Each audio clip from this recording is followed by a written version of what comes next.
Bismillahirrahmanirrahim. Assalamualaikum warahmatullahi wabarakatuh.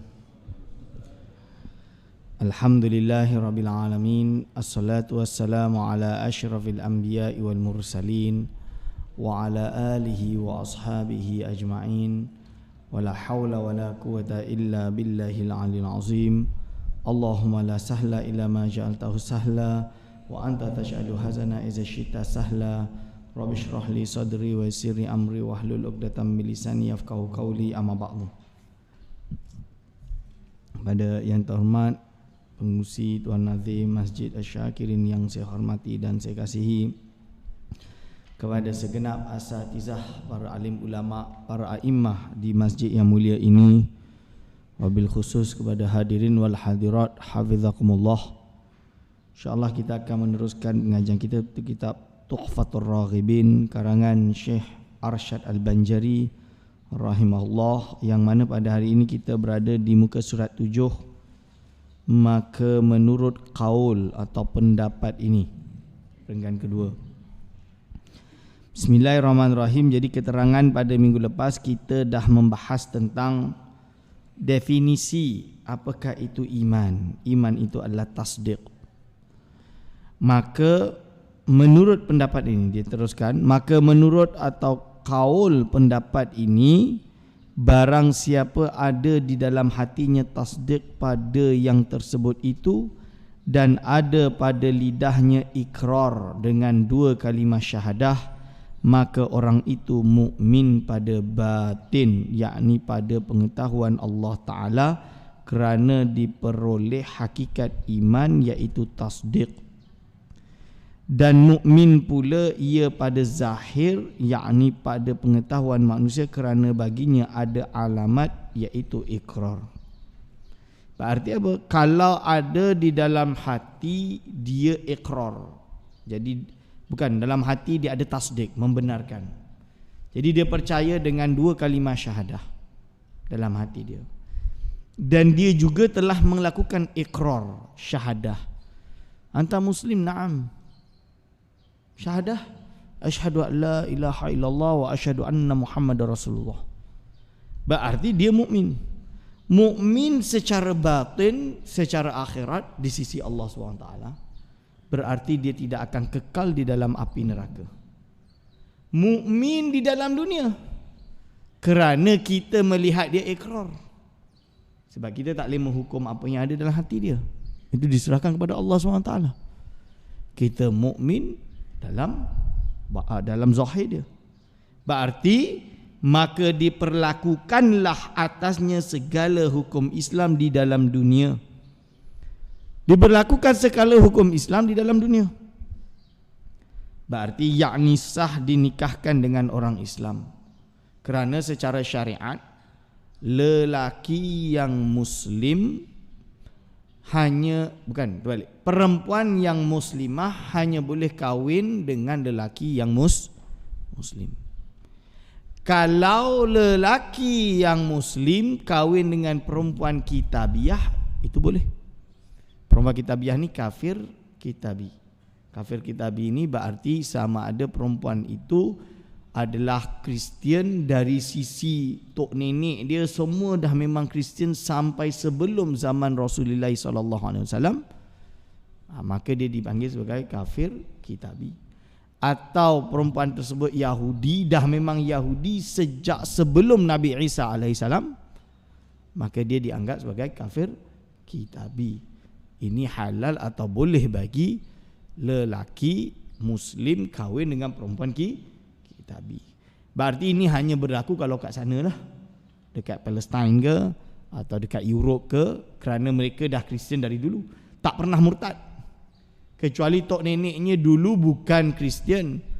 Contoh dia, tok nenek dia agama dia Majusi, atau tok nenek dia agama dia Hindu, atau tok nenek dia agama dia Buddha, tapi baru masuk Kristian 100 tahun yang lepas setelah penjajahan British atau Spanyol misalnya dia, maka dia tidak dianggap sebagai, menurut mazhab Syafi'i, tidak dianggap sebagai kafir kitabi yang khalis. Maka menurut pendapat yang dipilih, dia tidak halal untuk dinikahi oleh lelaki yang muslim. Atas dasar itu kita tidak berlakukan halalnya pernikahan campur di Malaysia dan Indonesia secara hukum, nama dia Undang-Undang Hukum Perkahwinan Indonesia, perkahwinan bagi pasangan Islam atau kompilasi hukum Islam di Indonesia tidak menerima perkahwinan campur kerana kita tidak ada kafir yang asli, kafir kitabi yang asli. Maksud dia yang kitabi yang asli itu tak ada. Kerana semuanya masuk Kristian atau tak ada Yahudi tak wujud dah. Masuk Kristian hanya berlaku 100 tahun yang lepas. Sebelum tu atau mungkin sebelum Rasulullah SAW diutus sebagai Nabi, tidak ada kafir kitabi kerana kebanyakan mereka adalah sama ada Hindu atau Buddha atau Animisme dan lain-lain. Ini adalah alasan tersebut. Berarti kalaulah dia itu Muslim secara ikrar dan juga dalam hati dia, sah untuk dinikahkan dengan orang Islam dan sah jadi imam sembahyang. Kerana solatnya orang yang kafir tidak sah solatnya. Kalau dia jadi imam makmum yang Muslim, tak sah solat dia. Kerana orang yang berimamkan dengan imam yang tidak sah solatnya, maka makmum tersebut tak sahlah solatnya. Lalu dan sah dimakan sembelihannya. Kenapa sah dimakan sembelihannya? Kerana kalau sembelihan golongan selain Islam dan ahli kitab, tak sah sembelihan dia. Oh, ahli kitab macam mana Ustaz? Mazhab Syafi'i juga mengatakan sama. Kalau dia ahli kitab yang asli maka sah. Ini ahli kitab yang asli. Lepas tu kenapa saya pergi UK tak sah Ustaz? Kerana binatang dia tak disembelih. Binatang dia tak disembelih, pakai elektrik. Lepas tu dipotong-potong-potong. Pernah saya tanya kenapa buat macam tu, dia kata daging dia lebih gurih. Kalau tak disembelih, darah tu ada kat dalam badan tu, daging dia lebih gurih. Gurih tu bahasa Indonesia, bahasa Melayu dia apa? Rasa dia lagi sedap lah. Wallahualam. Sebab tak disembelih. Kadang-kadang kita tengok, kadang-kadang dia tembak kat otak dia tu kan. Dia tembak, dah cukup. Itu tak boleh lah. Jadi atas alasan itu. Tapi kalau golongan Yahudi, mereka wajib sembelih sampai hari ini. Nama daging dia kosher ke apa tah. Itu adalah disembelih. Kalau disembelih dengan sembelihan yang sesuai dengan Islam, maka halal selagi dia adalah kafir kitabi yang asli, tidak pernah bercampur. Lalu dan sah disembayangkan di atasnya apabila ia mati. Kerana orang yang mati Muslim, maka kita kena solat. Hukum dia fardu kifayah. Selagi dia syahadah, kita tahu dia syahadah, maka kita kena solatkan dia kerana fardu kifayah. Dan sah ditanamkannya pada tempat kubur orang Islam. Kerana dalam syariat kita tak boleh campur kubur antara yang Islam dan yang bukan Islam. Kena tempat dia khusus, orang Islam, kuburan orang Islam. Sebab tu kita kat sini jelas. Ini perkuburan orang Islam, ini perkuburan orang yang bukan Islam. Yang orang bukan Islam pun kadang-kadang dia pisahkan.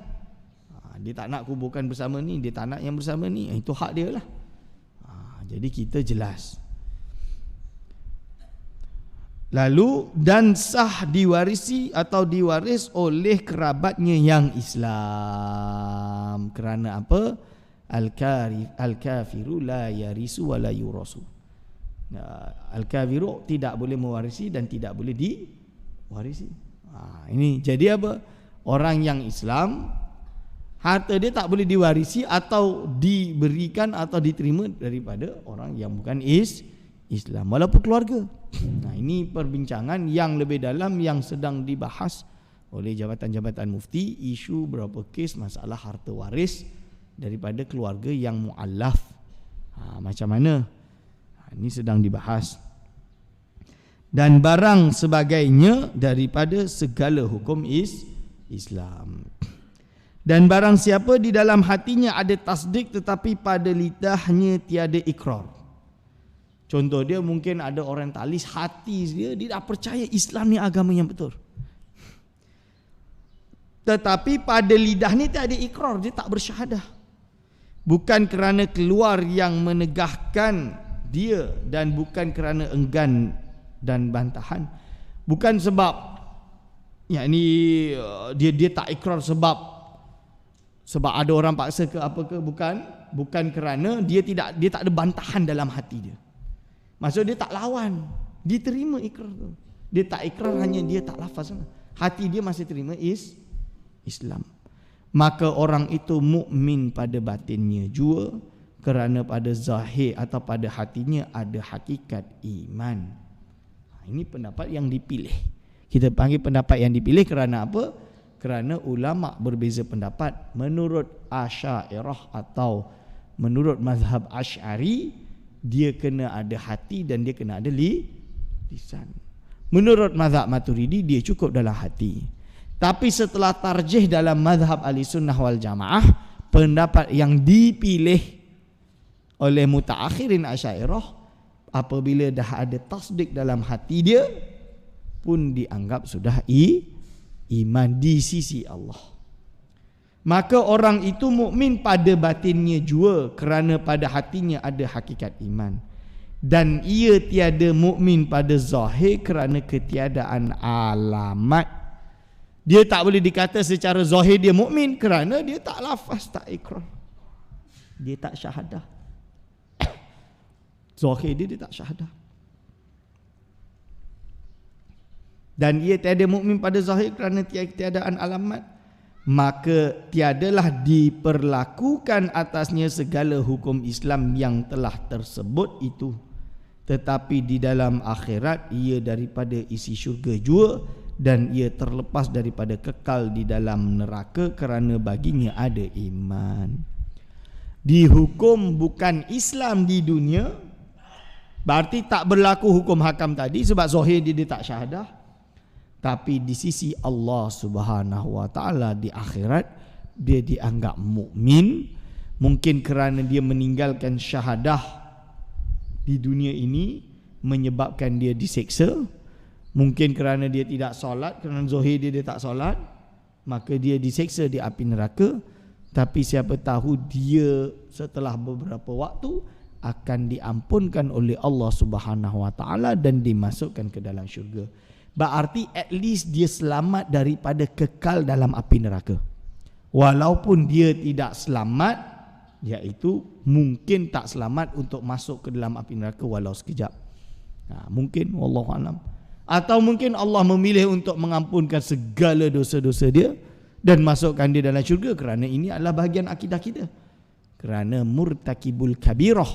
Murtakibul kabirah itu apa? Orang yang sentiasa berbuat dosa-dosa besar tidak dihukum kafir. Dia masih mukmin. Hanya sahaja dia akan diseksa, kita serahkan kepada Allah Subhanahu Wa Taala sama ada diampunkan atau tidak. Boleh faham kan? Macam tu. Lalu ustaz, dia dah ada iman ustaz, macam mana tahu ada iman? Tak tahu, saya tengok hati dia ada iman. Itu tak boleh lah. Siapa boleh tengok baca hati? Siapa boleh kita tengok dia boleh baca hati? Kita tak boleh. Sebab itu kita tak boleh assumption. Zahir dia tidak ikrar, kita tak bolehlah hukum dia mukmin. Itu je. Begitu juga kalau ada orang kafir, kan? Kalau ada orang kafir kita kata, oh dia jelas-jelas mukmin. Kenapa? Atau ada orang Islam, oh dia tak mukmin, dia ni munafik. Dia ni munafik. Tuan-tuan, munafik ni apa? Munafik ini fidarkil asfal, di dalam api neraka yang paling rendah, lebih rendah dari orang yang tak percaya Tuhan. Munafik, zahir dia Islam, hati dia tak beriman, tak ada iman dalam hati dia. Na'udzubillah min zalik. Ini paling bahaya. Kalau kita baca dalam kisah-kisah sirah Nabi Muhammad sallallahu alaihi wasallam, bagaimana Islam diporak-perandakan oleh golongan munafik. Tinggal di Madinah, Muslim solat, dipanggil dah malu sangat, tak jamaah. Mana entah tak nampak jamaah. Oh saya sihat, dah sihat sekarang, dah sihat, jom kita jamaah. Berangkat jamaah. Hati dia, aku kalau boleh tak nak jamaah, aku nak balik tidur. Hati dia tak ada iman. Dan lebih parah, bukan hanya setakat tu, Itu bukan hanya lagi munafik. Munafik ini betul-betul mengkufuri. Kalau ada kesempatan untuk jatuhkan Islam, dia nak jatuhkan Islam. Seperti kisah yang dipanggil dengan kisah iaitu perang Khandaq, yang mana dia spread lies, memporak-perandakan orang Madinah, takut-takutkan dah habis. Askar Muhammad akan hancur dah ni.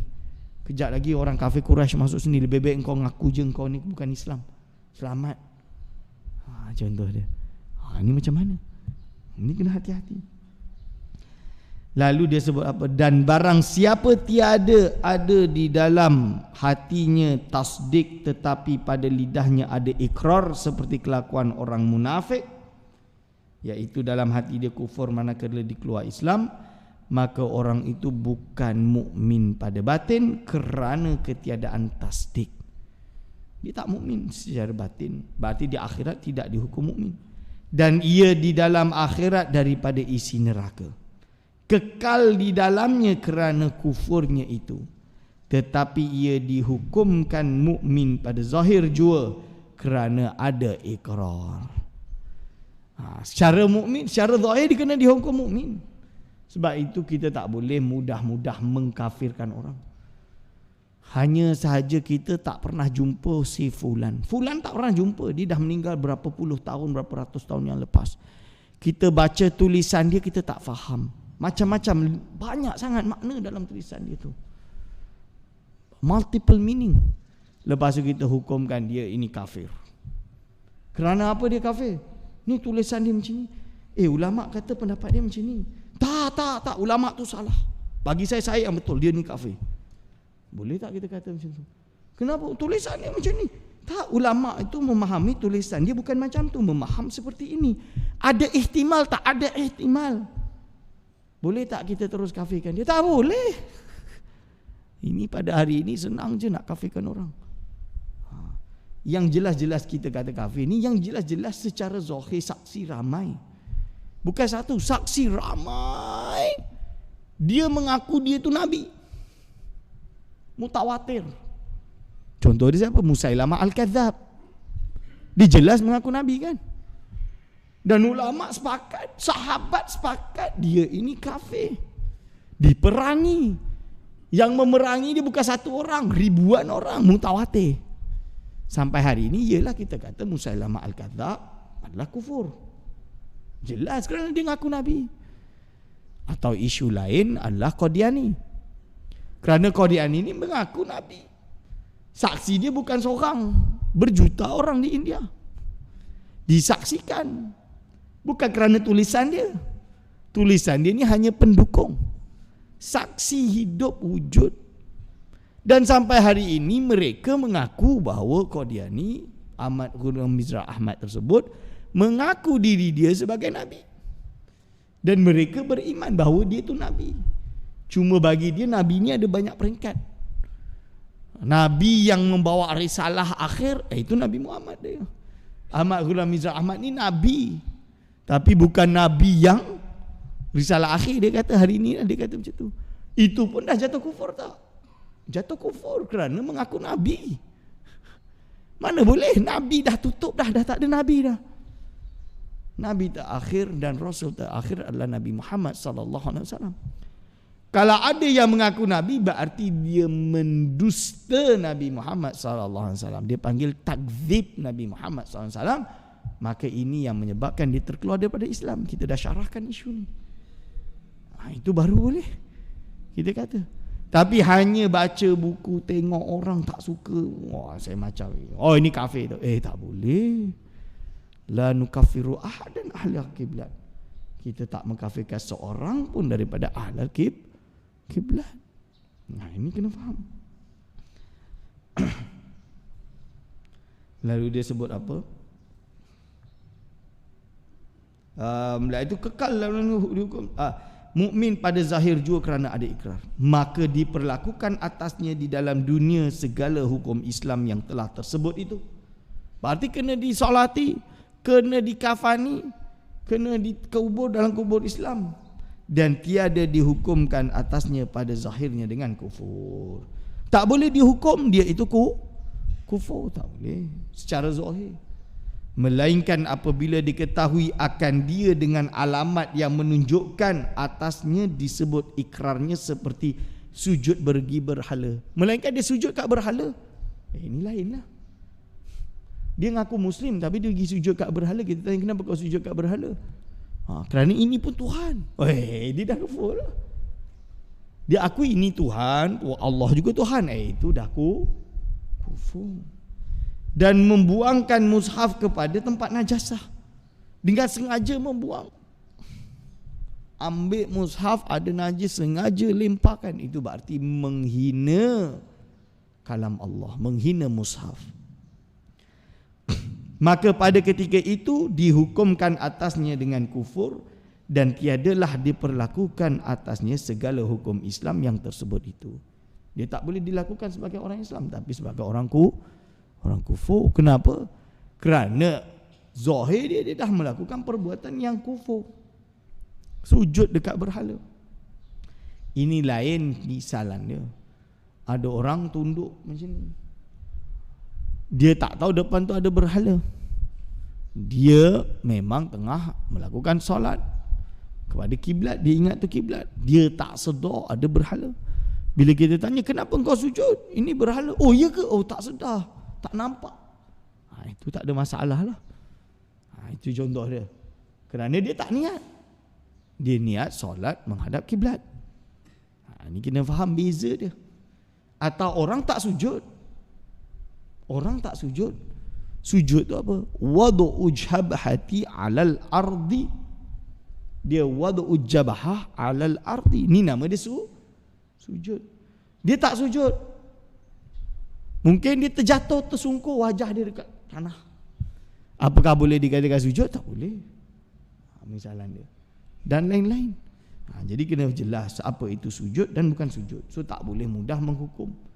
Kena tengok satu persatu. Inilah kaul yang muktamad pada hakikat iman. Syekh Arsyad Banjari dah mengakui ini kaul muktamad. Kaul muktamad tu kaul yang kita sepakat, kita pegang sebagai rulings yang kita sepakati.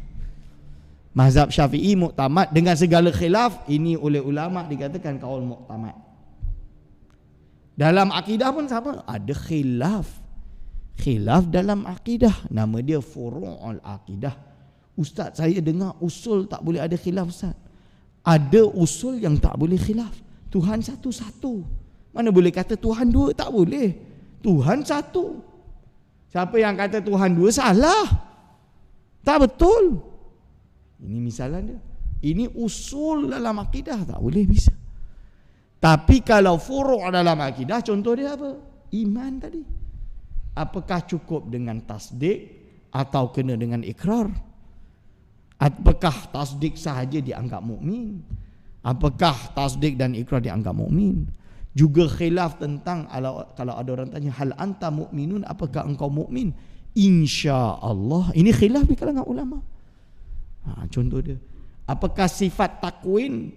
Allah berfirman, idza arada syai'an ayyakula lahu kun fayakun.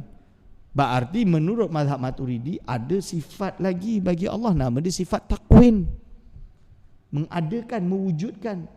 Mazhab Asy'ari kata tak, itu dah masuk dalam sifat kudrah. Ini khilaf dalam akidah, furu'ul akidah dipanggil. Itu tak ada masalah. Tak ada masalah. Seperti wujudnya sifat maknawiyah atau tidak ditaksiskan sifat maknawiyah, ditentukan sifat maknawiyah. Ini khilaf furu' dalam akidah. Tapi usul dalam akidah tak boleh.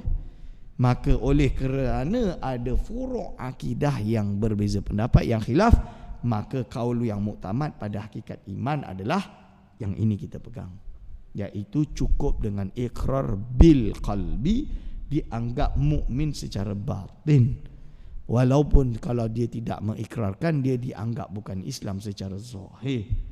Tapi kita naklah kita ada ikrar supaya kita dilayan seperti orang Islam, dengan harapan kita bukan hanya tidak akan kekal dalam api neraka, kita berharap kita tidak dicelupkan walau sekejap dalam api neraka, dan kita masuk ke dalam syurga bighairi hisab.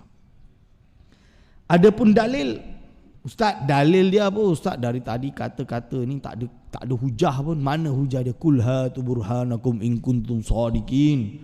Wahai Muhammad, katalah pada mereka, hatu burhanakum, berilah hujah-hujah engkau, in kuntum shadiqin, kalau kalian semua orang-orang yang benar. Maka apakah dalil dia? Adapun dalil yang menunjukkan bahawa iman itu tasdik di dalam hati, bukan ikrar dengan lidah, maka iaitu beberapa ayat Al-Quran seperti firman Allah Ta'ala, ulaika kataba fi qulubihimul iman. Maksudnya mereka yang setia itu Allah telah menetapkan iman di dalam hati mereka. Berarti Allah mensifatkan iman itu di dalam hati. Tasdik bil qalbi. Dan lagi firmannya, wa qalbuhu mutmainnum bil iman, iaitu maksudnya dan hatinya tetap dengan iman. Berarti qalbuhu, hati, mutmainnun bil iman. Lagi sekali Allah menyifatkan iman berada pada hati. Dan lagi firmannya, walamma yadkhulul imanu fi qulubikum, tetapi sementara iman belum lagi meresap masuk ke dalam hati kamu. Tengok, kembali kepada fi qulubikum, dalam hati-hati kamu. Dan kata setengah ulama dari seperti Imam Abu Hanifah, menurut mazhab Abu Hanifah dan para ulama Asy'ariyah, iaitu sebahagian besar ulama Asy'ariyah yang terawal, bahawa hakikat iman itu murakkabun, tersusun, iaitu bersusun daripada dua perkara. Pertama, tasdik hati akan yang tersebut itu. Kedua, ikrar lidah dengan dua kalimah syahadah. Berarti pendapat Asy'ariyah sebenarnya, mazhab Asy'ari, ulama-ulama bermazhab Asy'ari, dan pendapat Imam Abu Hanifah bidzatih, maka menurut pendapat ini, kedua ini, iaitu apa? Mereka kena ada tasdik bil qalbi dan iqrar bil lisan. Lawan dia, berarti pendapat yang muktamad tadi adalah pendapat Maturidiyah, ulama-ulama bermazhab Maturidi. Okay. Ulama yang bermazhab Maturidi kebanyakannya, dan sebahagian ulama daripada mazhab yang lain selain daripada Imam Abu Hanifah, sebahagian lah, ini berpendapat cukup dengan ikrar cukup dengan tasdik bil qalbi. Maka kita boleh nampak indah di kat sini.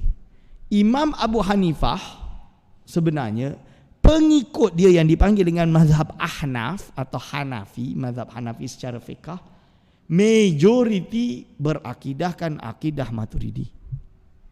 Walaupun Imam Abu Hanifah ambil kaul mazhab Asy'ari. Maksud dia bukan dia ambil kaul mazhab Asy'ari, kaul dia ternyata sama dengan mazhab Asy'ariyah.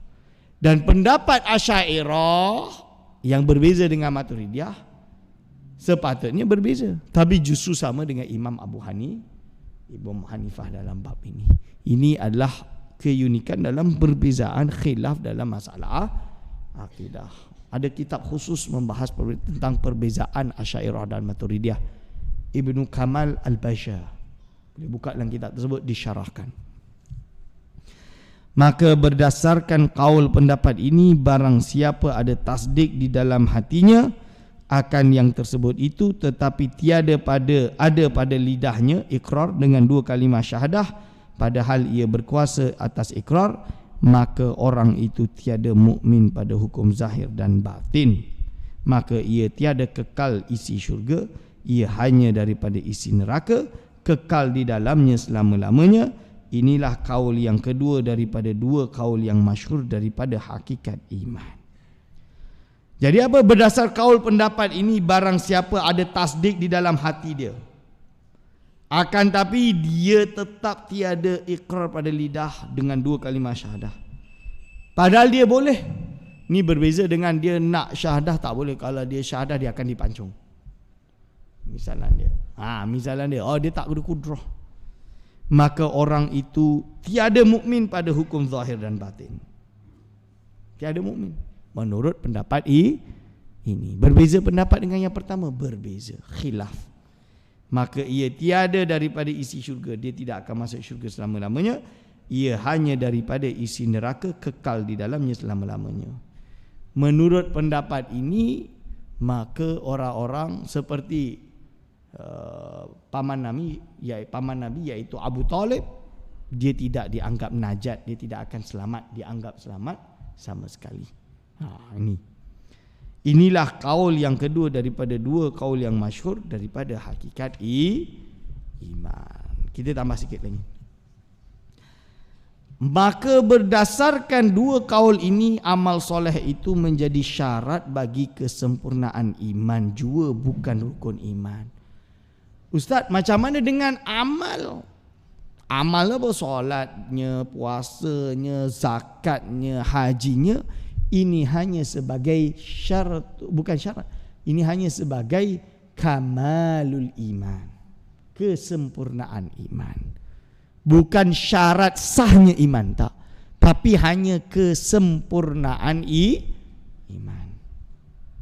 Maka barang siapa ada di dalam hatinya tasdik akan yang tersebut itu, dan ada pada lidahnya ikrar dengan kedua kalimah syahadah, dan ia tiada mengamal atau mengerjakan amal soleh, maka orang itu mukmin jua tetapi tiada sempurna iman dia.